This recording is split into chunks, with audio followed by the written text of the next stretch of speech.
What's up guys, and welcome back to another video. In this video I'm going to be reviewing 10 accessories for Apple iPods, and the 10 are the Pelican Case, Craig speakers, Trisonic earbuds, General Electric iPod Shuffle first generation skins, Dynex Accessory Kit, just some screen protectors with flip phones and an iPod, so not necessarily for the iPod, but it has a picture of an iPod 4th generation on it, so that counts for me. A Cover Nano 2nd generation iPod Nano skin, a Speck branded iPod Shuffle 2nd generation carrying case, the iHome dock, and an iLuv branded battery pack for the iPod Nano 1st generation. Oh boy, a product that involves batteries that's almost 20 years old. I wonder if it even works. I bought all these things on eBay in new condition, old item. That's the total cost for all 10 things put together. Actually, 9 things since the screen protectors I already owned, but the 9 other things in their brand new condition packaging. And there's a few things like the shuffle skins and the Speck case that I made YouTube shorts a long time ago about these things and unboxed them from the new packaging. So they are iPod accessories and they are pretty much brand new, and not everything will be unboxed from its original packaging in this video. Even these 4 things here, I have to make YouTube shorts about them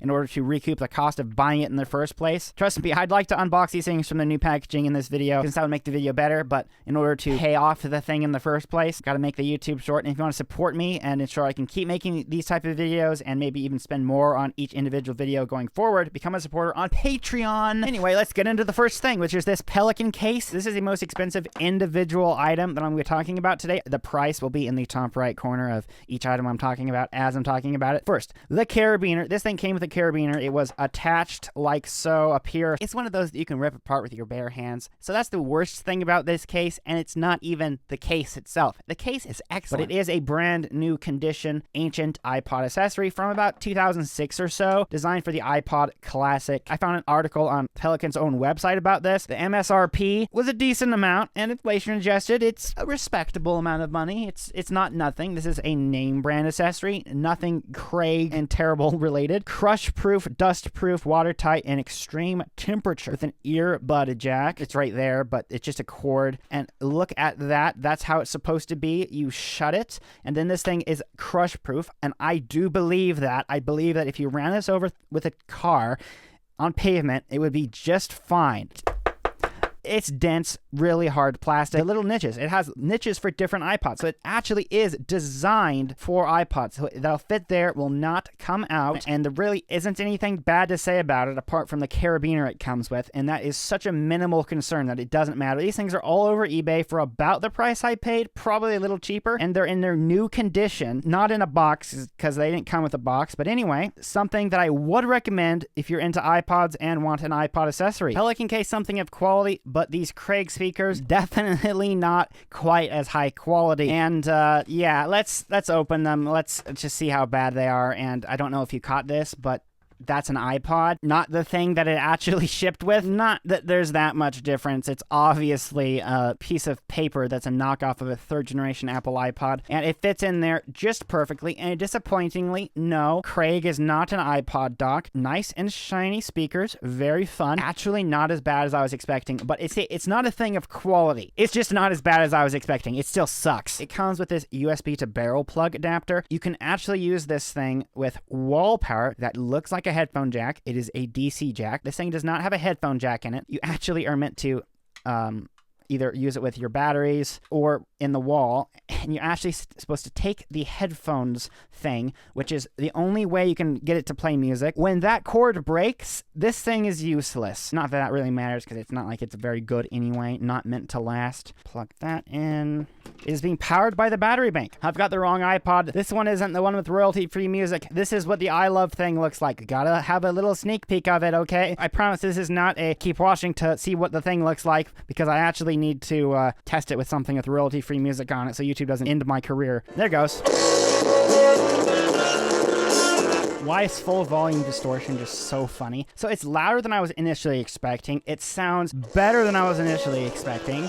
But my expectations were like a 1 of 10, and it's like a 3 of 10, so it still sucks. And, you know, just like that one cancer-causing MP3 player, it's got, warning, the power cord on this product contains lead, a chemical known to the state of California to cause cancer and birth defects and other reproductive harm. Wash hands after handling. They had to say all that just to say that when you hold this cord, it does cause cancer. The fact that it doesn't have an aux port is honestly trash. But it does fold into a cube as promised, and the stand thing goes in there like that. So you've got yourself a Craig cube, manufactured in 2008 of all things. So no, I would not recommend. The price I paid is no value at all, and even free is no value. You do not want this. I do not recommend it as an iPod accessory. Next up, Trisonic earbud. This is the cheapest thing in this whole video, apart from the free screen protectors, and it does have an iPod mini on it. And what is that, an iPhone 4? So this thing isn't that old, not as old as the iPod mini. Got the iPad, a BlackBerry, and another picture of an iPhone. Uses 3.5mm stereo. Plug additional earbuds. Oh, you know, the way they have this here is so confusing because it's like a separate line, so you think it's a separate thing. Use a 3.5mm stereo. Plug additional earbuds. Inner ear stereo earphone. This is such a weird box and a weird packaging. I mean, the stuff they have it to say on it here. Someone angered you. No, it's your anger that has defeated you. What is this supposed to be? Motivation? And the back says, the bigger a person's heart, the bigger his career. What's that? Is Trisonic saying that only men can have careers? It's weird because this thing is like wrapped in plastic packaging, but like that's just pure cardboard. And okay, it just opens like that. You just take the thing out. I mean, honestly, not that bad of a way to do packaging. Better than struggling to get into it with a knife the whole thing. Okay, Trisonic. The very thin, crappiest possible cable. It's coming apart. You see the yellow? I don't think that's earwax. I think that's glue. And look at that. That has to be from the factory because these are genuinely new. What is this like waffle pattern? It's like those weird windows that are in bathrooms. I won't judge them before I try them. Oh yeah, and you got to do the thing where you pull it apart so you can even use it in the first place. That's how you know it's excellent. Okay, they sound like I'm watching a TV show and there's background music in the distance and there's no bass.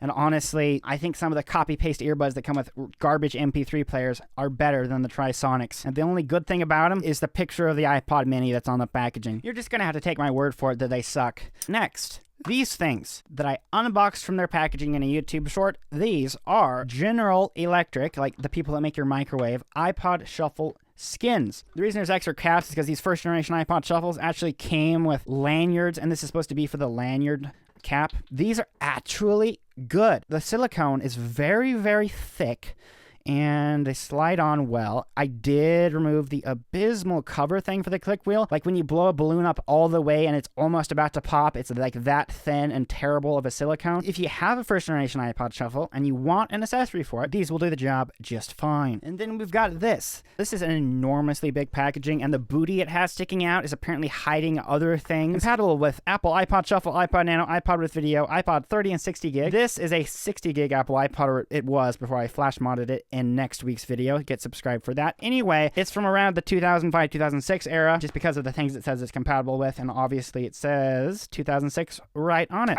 Thick plastic. This is from a time back when things actually had packaging. Okay, gosh, that was a nice snap right there. Okay, screen protectors. I just opened it, and there's a lot of air trapped in this thing since it was a big package, and it's like, I guess it's the new car smell, and this isn't a car. Why does it smell like a new car? All of these accessories. Come on, cassette adapter. You know, I would test this, but I honestly don't own anything that plays cassettes. Okay, now that is shiny. So I think you're supposed to plug your device into this, and then you can actually play music through it, and then you can tune your car's radio to actually pick up the MP3 player's sound. Oh my gosh, what is wrong with this cable? Look at this. That's what black is supposed to look like. Whatever weird, like, film this cable has, it scrapes off. Why is it like this? AAA batteries. Now it is powered. Okay, I see. Oh, and it's got a screen protector on it. Nice. Got our iPod plugged into it and playing. It's on 88.1. This is an Apple iPod Nano 7th generation. These things are touchscreen. Lightning connector. They also have a radio. I got it tuned to 88.1, which is what the thing is at. It's actually working. Reception is horrible and it sounds horrible, but it does work. Let me try turning it all the way up on the iPod. I'm afraid. Uh-oh. I have to pause that. That sounds so bad. It does work. So I technically was playing music out of a first generation iPod Nano into a 7th generation iPod Nano. I don't know if anyone's ever done before. Yay, me being the first person to do something totally useless and dumb. And the Dynex power thing. Why does it have to have all the like FCC information on the front? Like that's the ugliest looking power plug I've ever seen. Like the PS5 design. Does anyone want to play some Fortnite? And then you got this one. Tastes like cancer. At the very least, does our enormous power adapter even work? It's got the green light. Let's see. Oh yes, the USB power brick does work. You see the light? It changes color if something's plugged in. Fancy. Oh, and what are we missing? The screen protectors, which actually might be good. Just to peel this part off, and I suppose it's like a sticker. Okay, I did my very best to apply this. Still got that nasty screen protector bubbles in it that I can't get rid of. But let's compare the screen protectors. Okay, now these are screen protectors, okay? I bet that these are actually quality ones. They even feel better. So I cut it to size to this iPod 4th generation. Hey, look familiar? The same iPod that's on the packaging. Okay, I got a bubble in it, but that's my fault. Definitely not all screen protectors are created equal. These ones here actually are good. And the Dynex ones, okay, ignore the mess that's off to the sides here. We're going to deal with all that later, but for now, the Hover Nano Skin Case. That's right. We've got it on the iPod. I filmed a YouTube short about this, and honestly, not very good, man. Got a lanyard, and it's got a armband that it comes with. And my God, guys, the plastic, this is not supposed to be that yellow. It is so yellow that just the little fringe part that's still left of it, it's the color of Mr. Potato Head, really. The armband goes around your arm, of course, and you're meant to go for a jog. When you're running, you put your lanyard around your neck.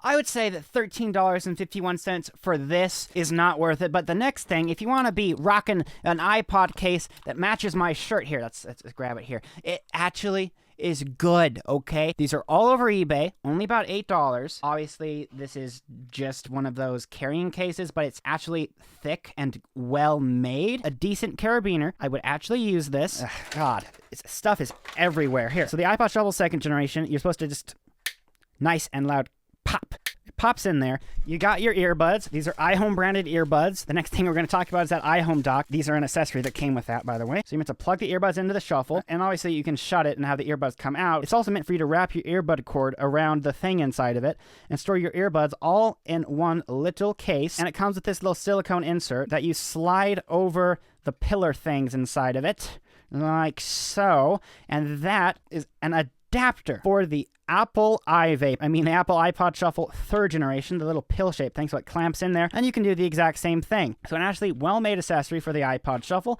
You can buy these new old stock for about $8. Probably not after this video, assuming this video gets any views. Subscribe to my channel so I'll have more than a couple thousand viewers per video, you know, support the channel. But speaking of iHome, the iHome dock, and that's the box. I bought this open box condition. Not new, but open box is new, it was just the box was open. And this is the thing. That rubber looks trash and used, but it was like this when I got it, and I determined that it wasn't used. It's just that it's ancient and the rubber gets destroyed over time. I've actually been using this every day in my setup because I use a lot of ancient Apple 30-pin devices and plug it in like so. It expands because the whole point of this expanding is like, oh, you can fit big devices on there also and use your 1st generation iPhone and your 1st generation iPod. It has 2 USB-A ports on the bottom, and it has places just like on the Speck case to wrap the cable around. And the reason it has all this tape and stuff is because I wanted to route the cable and have a small amount and actually use it, and the cable just lets it stay in there. Of course, not the most pretty of applications, but this is actually something I use. So just like on the box, the original iPhone,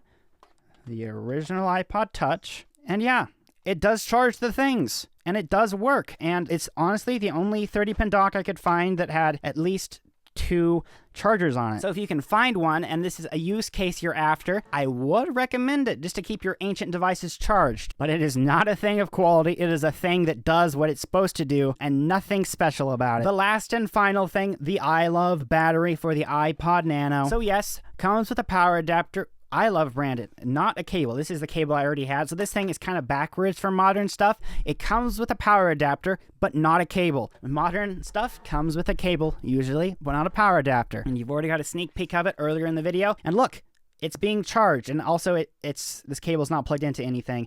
And I only had this plugged in for like an hour or two, and this 18-year-old battery pack is actually charging the iPod. Come on, out.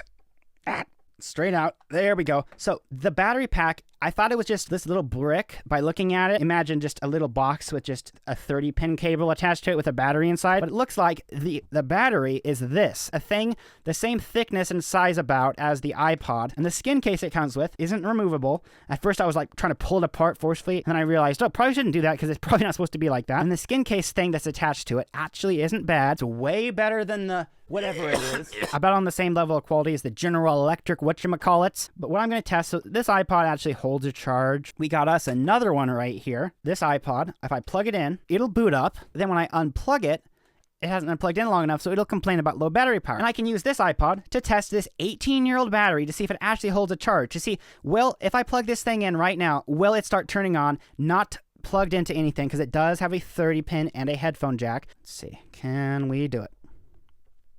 It's really kind of sketchy. Oh, the iPod's turning on. No way. Guys, this really truly does shock me. I don't want to break the silicone skin case. I assume by how hard this thing is to put in that it's not meant to be taken out ever. There you go. The iPod went to sleep, right? Yep.